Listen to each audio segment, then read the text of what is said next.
Hey everybody, I'm Austin Davis, and joining me today is JC Everhard. Hi there. Today we are going to be playing a couple games of Modern. In this series will be known as Modern Meta Matchups. So just a quick intro to the series itself. We're basically going to be taking Modern decks that have become part of the meta. Any decks that are generally played, common lists, things like that. Yep. There might be Modern or some slight modifications to those lists based off of how we feel we should change the deck. Yeah. So we have JC Everhart today. He is the host of the Man of All podcast. Yep. So he will be joining us for the first episode of the Modern Meta Matchups. In general, I will be the host of this show, so going forward, it'll generally be me, but we might always not have JC here with me. Correct. So today I will be playing the Whirza deck. I'm playing a 4-color variant, starting to become known as Whirza, so you might notice that. And JC will be playing Mono Green Tron. Yeah, it's a pretty stock list, similar to about what it was a year ago. So no Karn the Great Creator package, it's just the standard Karn Liberated, Ugin the Spirit Dragon, Ulamog the Ceaseless Hunger, Walking Ballista, Wormcoil Engine, that sort of thing. Right. So we're going to go ahead and just jump into the gameplay now. Yep. So we got the Whirza and the Tron matchup as our first episode. So we'll go ahead and get to that now. All right. So welcome to the gameplay. We have the Whirza deck versus the Mono Green Tron. Whirza has won the die roll, and I've already won the die roll. So Whirza will be going first here. We're gonna go ahead and draw our 7 cards.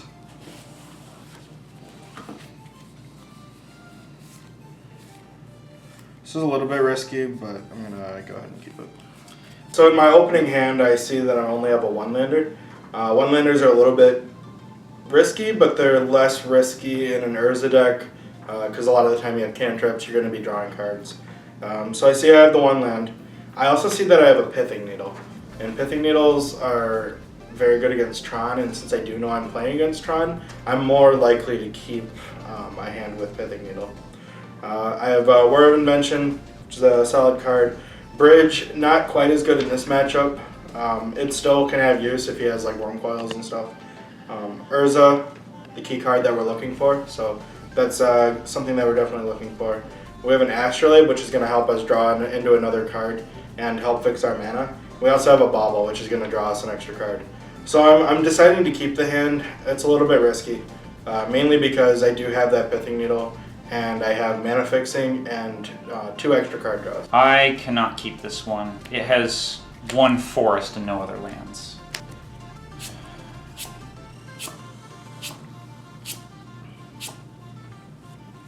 Oh. London 6. London Still 6. get to C7. This hand is actually somewhat keepable, so I'm going to keep it, and I'm going to put this card on the bottom. So my opening hand is not the most phenomenal. It's got 2 lands, one of which is a forest. I've got an Ancient Stirrings, a Chromatic Star, Karn, and a Spatial Contortion, and I put World Breaker on the bottom. But since I'm on the draw, I get to see an extra card, and I have a turn 1 Ancient Stirrings. Hopefully I can find some Tron lands and start building toward that Karn. So I'm going to go ahead and lead on Prismatic Vista, which I will immediately sacrifice. Go to 19 life. I grab the Snow-Covered Island. I will tap that for 1 and play Arkham's Astrolabe. And then I will pass the turn. Okay. I will draw a card for the turn. I will play a forest and cast an Ancient Stirrings. I'll look at the top 5 and reveal a colorless card and put it into my hand. The card I'm going to reveal is Urza's Tower. So the 3 Tron lands combined form the Whirza Tron, which taps for a total of 7 colorless mana. The tower taps for 3, and the power plant and the mine each tap for 2. And we can use this to play some very large colorless spells like Wormcoil Engine or Karn Liberated. So Urza's Tower will go into my hand, and then I will pass the turn.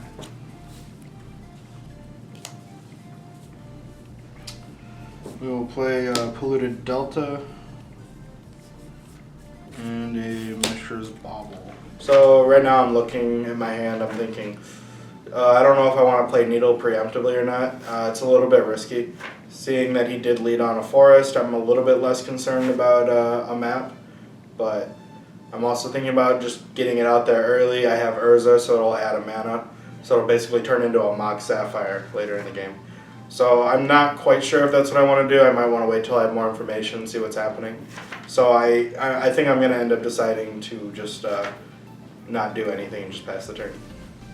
And after that, I'll pass the turn. Okay. I'll untap, draw a card for the turn.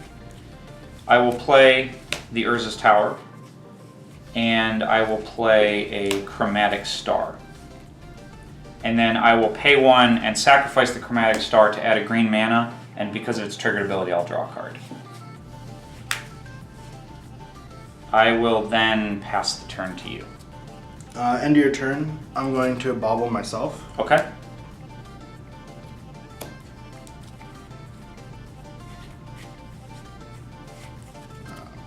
And then I will go to my turn.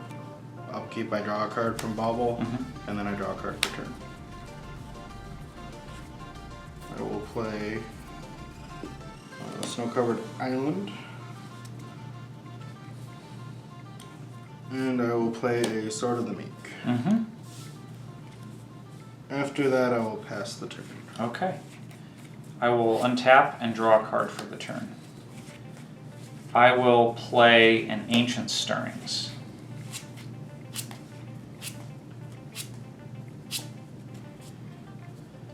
I will get an Urza's Power Plant.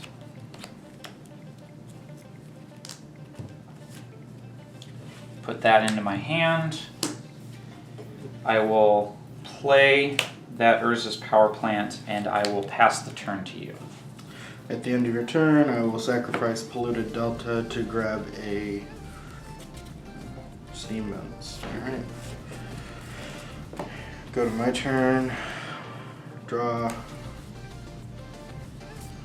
I will play Polluted Delta as land for turn. I will sacrifice my Polluted Delta to grab a Snow-Covered Island. I will play Whirza, Lord High Artificer, and when he enters the battlefield, I get a Construct token, whose power and toughness is equal to the number of artifacts I control, so he is currently a 3/3. I will then tap 2, using Urza's mana ability, to play an Ichor Wellspring. I'm going to respond to the Ichor Wellspring. Okay. I'm going to pay 1 and a colorless and Spatial Contortion the construct. Gives it +3/-3. Okay, the construct will die. Ichor Wellspring enters the battlefield, and I draw a card. I will then tap Ichor Wellspring for 1, play Pithing Needle. I think I'm going to name Ugin. Yeah. Ugin the Spirit Dragon. Ugin the Spirit Dragon. Okay. I will then tap this for a blue, turn that blue into a Snow-Covered Blue, and play Arkham's Astrolabe. Okay. And then I will pass the turn. Okay. I will untap and draw my card for the turn.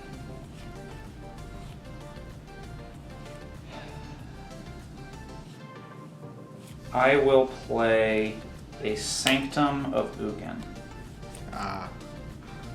It's not Tron. And I will pay 3 for an Oblivion Stone. Yep. And then I will pass the turn. Untap.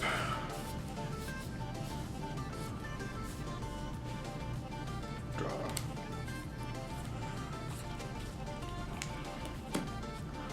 I will play War of Invention for X equals 2.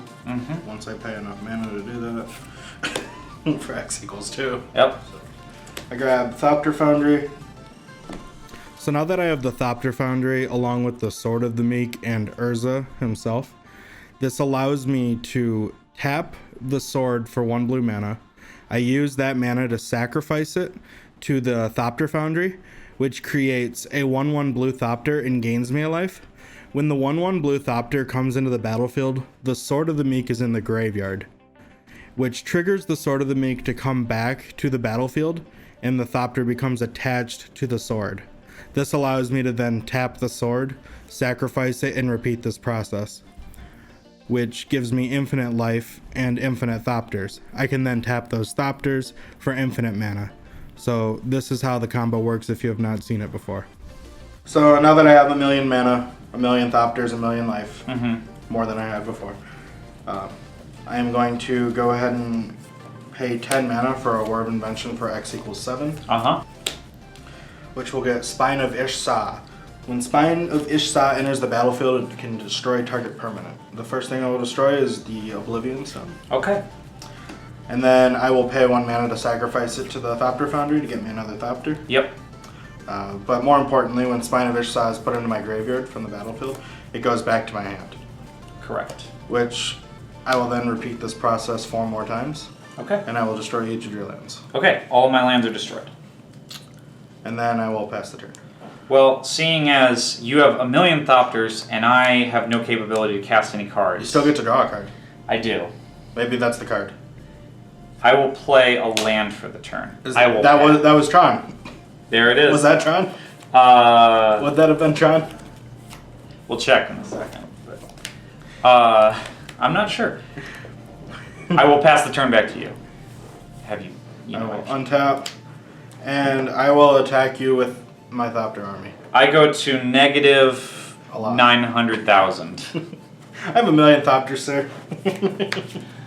I have 20 life.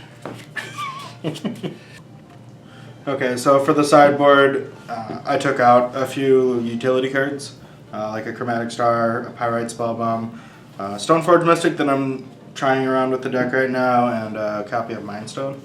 And for Tron, obviously, Ceremonious Rejection is an all-star card. One blue to counter all of their important spells, and then Thoughtseize just to help try to minimize the threats that I'm going to deal with early on. For my sideboard plan, I took out Wormcoil Engines because the Urza deck is reliant on getting a ton of life all at once, so the little bits that this hits or gains me aren't going to matter. Spatial Contortion only hits a couple of cards and isn't the best thing ever. Ghost Quarter is not going to get them off of mana because of Arkham's Astrolabe, and we cut 1 Oblivion Stone because we don't need all 4. Urza also runs 7 basics, so. Right. Urza also runs a bunch of basics. We brought in Thought-Knot Seers because we want to be able to take cards out of his hand. Pithing Needle to shut off the Thopter Foundry, and then Nature's Claims to get rid of important artifacts. So we're going to game 2, and this time I'm going to be on the play.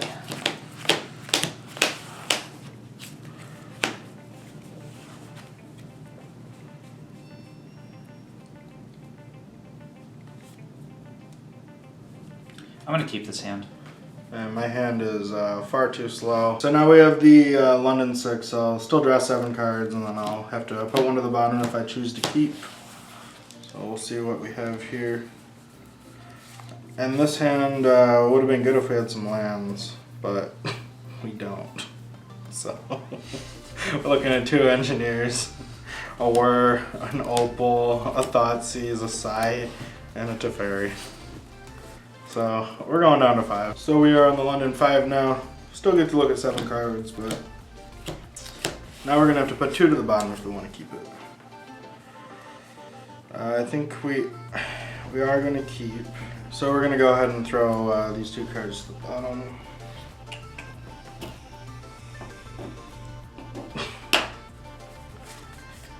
And you're going first. Yep. So go ahead. So I'm going to start with a Forest and cast Ancient Stirrings. Whiff. It's possible, I swear. I'll get an Urza's Mine. Yeah, you got it.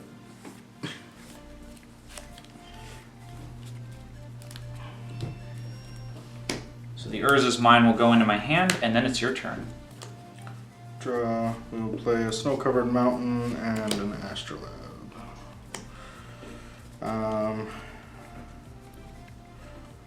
We are going to... We'll play the Bauble and pass the turn. Okay. I'll draw a card. I'll play that Urza's Mine, and I'll pass the turn to you.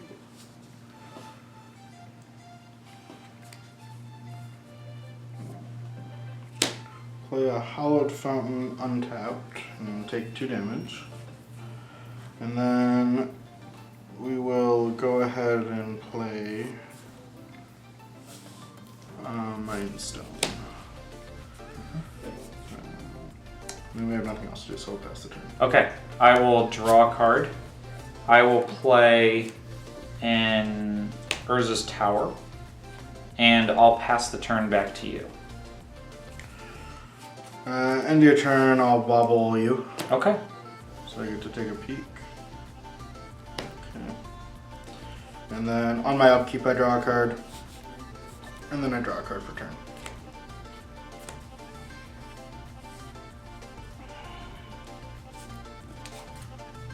I will pay 2 mana for an Ichor Wellspring. When it enters, I draw a card. I will play a Mox Opal. I will then pay 2 to play a Goblin Engineer. And when Goblin Engineer enters the battlefield, I can search my library for an artifact and put it into my graveyard. So I will go ahead and do that now. So I will put Thopter Foundry into my graveyard with that ability, and then I will pass the turn. Okay. I will draw a card. I will play another Urza's Tower, and I will cast a Thought-Knot Seer. And this is where Urza goes bye-bye, and we show him Spine and Sword of the Meek. Yeah. So I'm going to choose to exile the Urza from your hand. Yep. Urza gets exiled. So the reason I took Urza out of his hand is that Urza allows him to get a lot more mana by using his artifacts as Mox Sapphires, essentially, to tap for blue mana. And if I take the Spine, then he can still do his Thopter Sword combo very easily because he has 2 of the combo pieces in hand. If I take the sword, he can use Urza to find more pieces and to get a lot more mana. So the best play here is to take Urza. I think I would have won the game next turn had Urza not been exiled, so it makes sense. And after that, I'm going to pass the turn. Draw.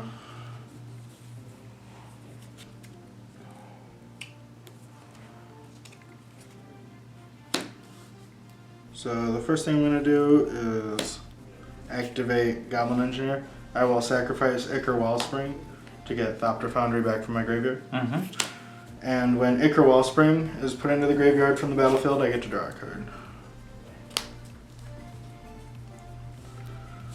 I will then play a land for the turn. I will go ahead and fetch for a basic island. And then I will cast Sword of the Meek for 2 mana.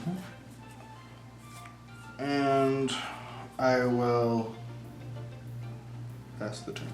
Okay. Untap. I will draw a card for the turn. I will play the Sanctum. I will pay 4 and play a Walking Ballista for X equals 2. And then I will pay a green and cast Nature's Claim targeting the Thopter Foundry. In response, I will sacrifice Sword of the Meek, which will give me 1 life and a Thopter attached to Sword of the Meek when it comes back. So I gain a life. And then I will pay 1 to sacrifice the Thopter Foundry to itself to gain another life and another Thopter. Okay. The Nature's Claim does not resolve. I will then remove 2 counters from my Walking Ballista to kill the Goblin Engineer. The Goblin Engineer dies. And so does the Walking Ballista.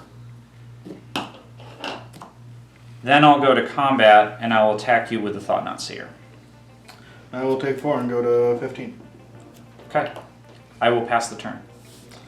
Untap. I'll draw a card.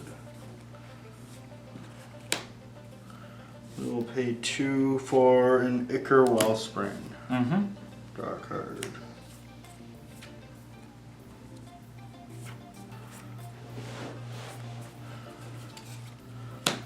gonna sacrifice the Mind Stone to draw a card. And then go to combat and attack for 3 damage. I'm going to take 3 damage. Alright.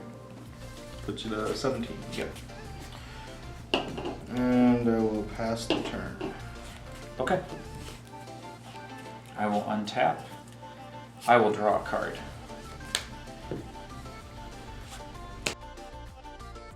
And cast Sylvan Scrying. So I'll put the Urza's power plant into my hand, and then I will play it as my land for the turn. I will then pay 8 mana for Ugin the Spirit Dragon.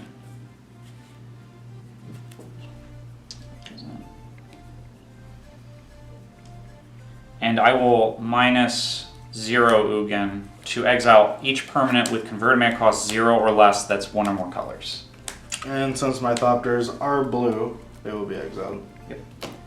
And then I will go to combat and attack you for 4. Yep, I take 4 down to 11. And I will pass the turn.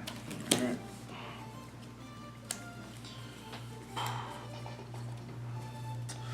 I'll cast Thoughtseize. I will reveal an Oblivion Stone and a Karn Liberated. I'll take the Karn. Okay. I will discard Karn. I go to 9. I will play land and pass the turn.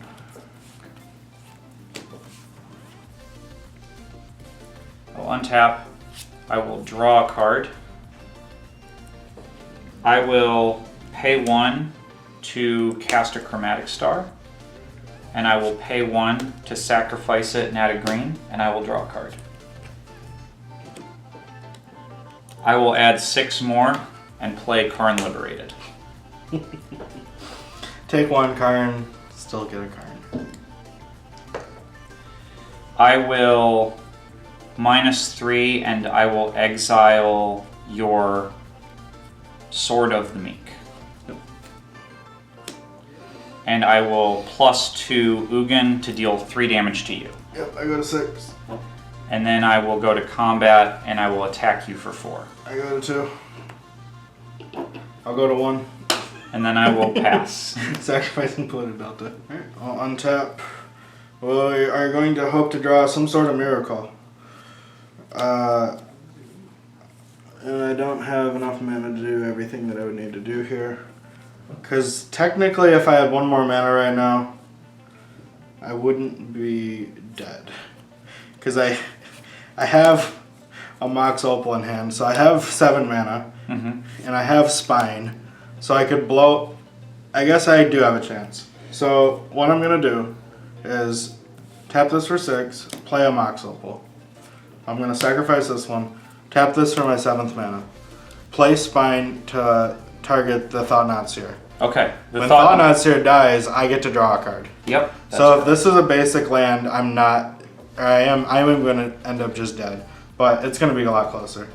Well, it's another Mox Opal. So I'll play Mox Opal. Play Pithing Needle, naming Ugin. You got it. Which, unfortunately, Karn can still take out Pithing Needle. Yep. Which then allows Ugin to finish me off. Correct. But I did almost just come back. So It was pretty close. It was pretty close. Alright, so I'll just concede here. Cause Okay. You'll have Karn get rid of Pithing Needle. Karn exiles target permanent. Ugin will Deals bolt 3 my damage to face. any target. So I die. So we'll go to game 3. I'll be on the play this time as I lost the last game.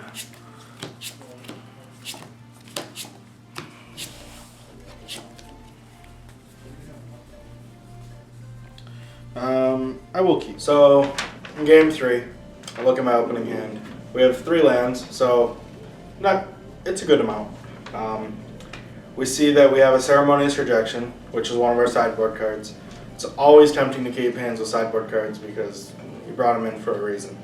So I know that I'm going to be able to counter either a map early on or hold it for a threat later on. On top of that, I also have an Urza in my hand, as well as a Sword of the Meek in my hand. So I already have 2 out of 3 of my combo pieces in order to just win on the spot. The other card in my hand is a Bauble, so I can use it to redraw. And knowing that I have a Vista, it's possible that I'll be able to get like a sort of a scry with my bauble, which is something I like to do because it doesn't matter when I crack my Vista. So it looks like a decent hand. We'll see what happens. I will also keep. So my hand has only one land, which is an Urza's Mine, but I have a Chromatic Star to filter for green, and I have an Ancient Stirrings. So I'm going to find a second land very likely, and after that I have a Nature's Claim, and I have an Oblivion Stone, and some other things that are going to help me keep myself alive until I can assemble Tron and start to put my threats into play. I will draw for the turn. I will play an Urza's Mine, and I will tap it for 1 to play a Chromatic Star. I will pass the turn. I will activate Bauble, targeting myself. So now I'm looking. I have Bauble and I have Prismatic Vista in play. It's the end of JC's turn, so I crack the Bauble to look at the top card of my library. And it kind of gives me sort of a scry. So I see the card, and I can determine if I'm going to want to draw that card on my upkeep, or I can just sacrifice my Prismatic Vista now to reset the top card of my library and ensure that I don't draw that card. So what I see is a Goblin Engineer, and I know it's a little bit slow, especially because the piece I have in my hand is the sword and not the foundry, but I know that this will allow me to have all 3 of my combo pieces available to me in this game early on. So I decide to not actually fetch with the Prismatic Vista in order to have that Goblin Engineer go to my hand on my upkeep, which will let me have the Foundry, the Sword, and an Urza somewhere between my hand and graveyard. So it'll allow me to work towards getting the combo set up. I'm not going to crack Prismatic Vista, and I'm going to go to my turn. Mm-hmm. So I'll draw on my upkeep, and then I'll draw for turn. Mm-hmm. I will then play a land.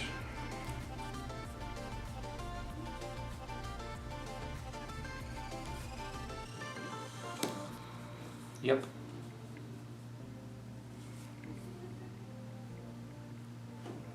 And I will pass the turn.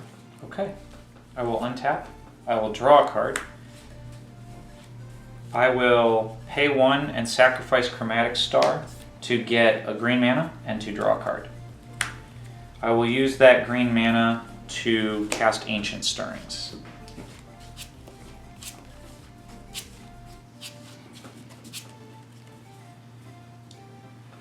I will reveal an Urza's Mine. Yeah, it's the same one. It's always a good sign when your opponent reveals the same Tron land that they started the game with. It means that the Ancient Stirrings was basically a whiff, as far as we're concerned. I'll put the mine into my hand and then play it as my land for the turn. And that's even better, because that means that he doesn't have a different one in hand already. Correct. I will use it to cast a Chromatic Sphere. I will pass the turn. Okay, I'll draw. I will play Flooded Strand as my land for the turn. I'm gonna take 3 damage. I will grab the Steam Vents untapped, and I will pay 2 mana for a Goblin Engineer. Okay. Which I will use to put the Thopter Foundry into my graveyard. So I grab Thopter Foundry, and then I will pass the turn. Okay. I'll untap and draw a card. I will sacrifice Chromatic Star for a green mana and draw a card. I will use the floating green and 1 more to cast Sylvan Scrying. So I'm going to get an Urza's Power Plant with my Sylvan Scrying, and I'll put it into my hand. I'm then going to play a forest as my land for the turn. Interesting. I'm going to pass the turn. Sounds like Nature's Claim mana is up. I'll just sacrifice this now. Okay. Grab the basic island, snow-covered basic island. And then I'll untap and draw a card. I'll play Inventor's Fair as the land for the turn. I'll tap 2 mana to play a Sword of the Meek. Mm-hmm. And then I will pass the turn. Okay. I will draw a card for the turn. I will play my Urza's power plant that we saw earlier. And I will cast an Oblivion Stone for 3 mana. Yep. And then I will pass the turn. At the end of your turn, I will sacrifice the Sword of the Meek Okay. to Goblin Engineer to return a Thopter Foundry Okay. to the battlefield. Still on my end step, Yep. I will pay 1 and attempt to cast Nature's Claim targeting the Thopter Foundry. In response, I'll sacrifice the Thopter Foundry to itself so that Okay. I get a Thopter out of the deal. And gain 1 I life. gain 1 life instead of 4, but it's worth it. So then it's my turn. Yep. Untap. Draw a card.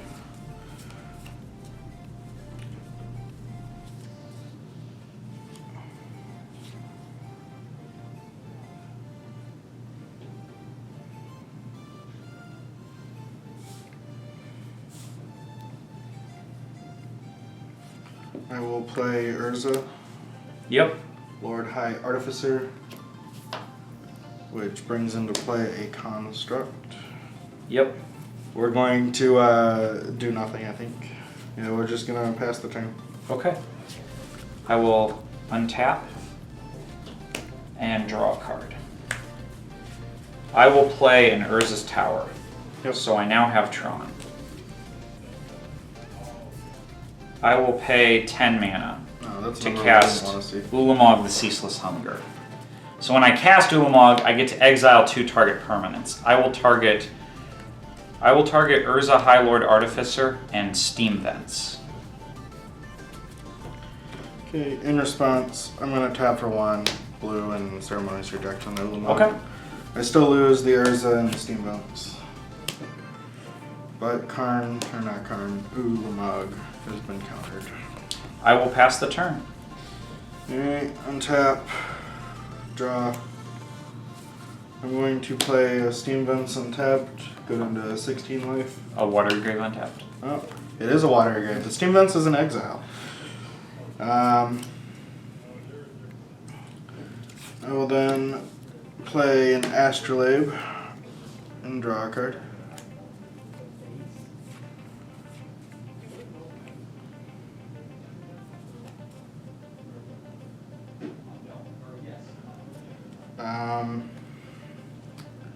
And then I will go to combat and attack for 1, 2, 3, so 4 damage.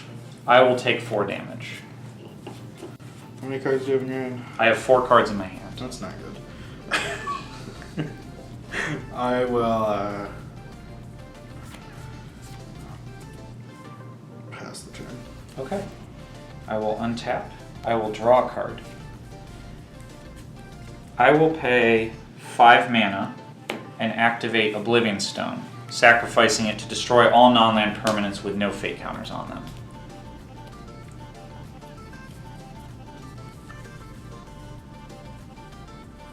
In response,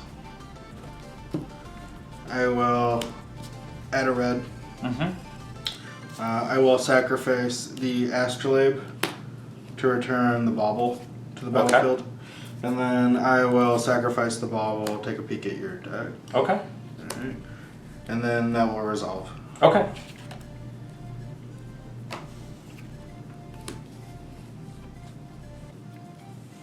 I will play a Blast Zone as my land for the turn. It comes in with 1 counter on it. I will pay 6 mana for a Walking Ballista for X equals 3. And I will pass the turn. So upkeep, I draw a card off of the bauble, and then I draw a card for turn. We'll lead off on an Astrolabe, draw a card. And then play a bauble, Okay. and we will play an Ensnaring Bridge. Okay. Play a Hallowed Fountain tapped, and pass the turn. How many cards do you have in hand? I have 2 cards in hand right now. Okay. I will untap, and I will draw a card for the turn.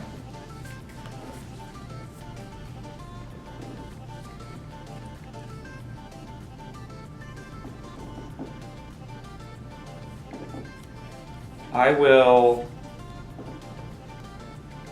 pay 2 mana, use one of it to play a chromatic star, and use the other to sacrifice that chromatic star for a green and draw a card. So I have a green floating. You have a pithing needle in hand. I do. We looked at the top of his library and we saw a pithing needle. That's how we know. I will use the green to play the pithing needle that you know about, and I will name Thopter Foundry. I will then pay 7 mana Uh-oh, here comes Karn. for Karn Liberated. Oh. And I will use his -3 ability to exile this target permanent, the Ensnaring Bridge. Yep. I will go to combat. Yeah. I will attack you for 3 damage. I take 3. I go to 13. I will then pay 1 and a green for a Sylvan Scrying. So the Sylvan Scrying will get me a Sanctum of Ugin, which will go to my hand. And then I will play it as my land for the turn. And I will pass the turn to you. I'm going to bobble target you. Okay. So upkeep, I get to draw 2 cards. Well, upkeep, I draw 1 card and then I draw a card per turn.